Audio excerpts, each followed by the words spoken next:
मेरे प्यारे बच्चों, नेक्स्ट क्वेश्चन हमारी स्क्रीन पर है। हम रोटेशनल मोशन की बात कर रहे हैं। जेईई मेंस 2025 अप्रैल में पूछे गए क्वेश्चंस की हम बात कर रहे हैं। यहाँ पर हमारे पास क्वेश्चन में गिवन है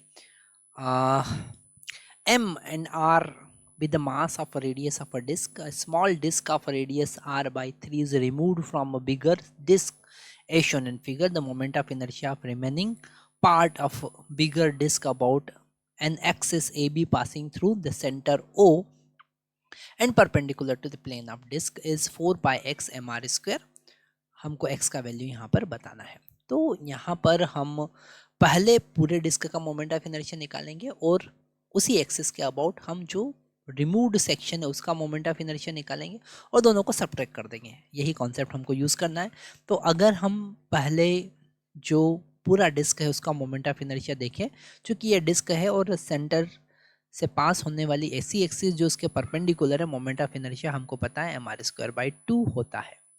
ओके, पर ये जो आई डैश है इसे हम कहते हैं कि जिस जो रिमूव्ड सेक्शन है जिसे हमने निकाला है उसका मोमेंट ऑफ इनर्शिया, तो उसका मोमेंट ऑफ इनर्शिया निकालने के लिए पहले उसका मास निकालना पड़ेगा और मास निकालने के लिए हम सरफेस मास डेंसिटी की बात कर सकते हैं। मतलब टोटल मास m डैश हम लिख रहे हैं, total mass divided by total area pi r square into area of जिसका हमको निकालना है, मतलब π/3 का होल स्क्वायर। तो यहाँ पाई से पाई, आर स्क्वायर से आर स्क्वायर कैंसिल होगा, हमारे पास में m/9 आएगा। ये क्या है? ये है रिमूव्ड सेक्शन का मास। और यहाँ पर हमें पैरेलल एक्सिस थ्योरम लगाना पड़ेगी क्योंकि हमको ए बी के अबाउट मोमेंट ऑफ इनर्शिया निकालना है ना। ये ओ के अबाउट मोमेंट ऑफ इनर्शिया निकालना है, ओ डैश के अबाउट नहीं।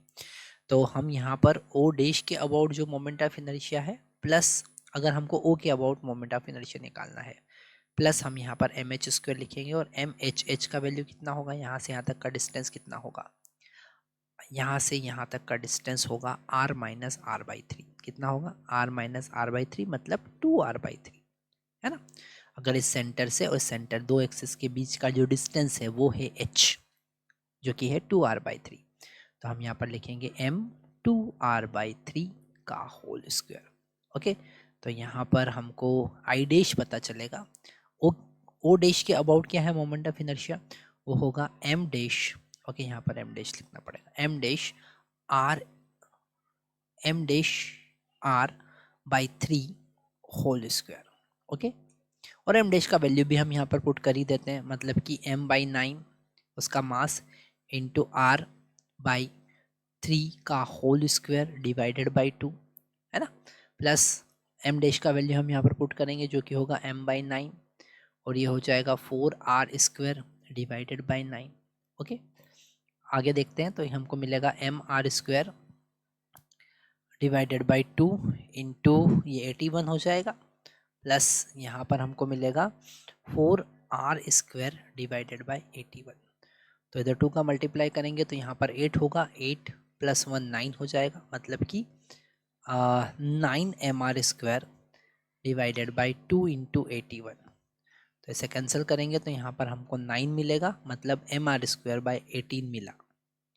ओके, और अगर हमको जो रिमेनिंग पोर्शन है उसका मोमेंट ऑफ इनर्शिया निकालना जिसको आई डबल डैश लिख देते तो वो होगा I - I डैश, जैसा हम पहले भी डिस्कस कर चुके हैं।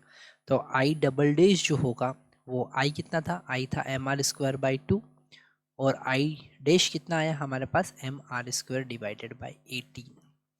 एलसीएम कितना होगा, 18 होगा। ओके, तो हम एलसीएम 18 लिखेंगे, यहाँ पर 9 - 1 ओके इंटू mr² हमको मिलेगा, मतलब कि हमको मिला 8 mr² डिवाइडेड बाई 18। ओके, तो इसे हम 4 mr² डिवाइडेड बाई 9 भी लिख सकते हैं। तो x का वैल्यू हमको यहाँ पर मिलता है 9। Thank you.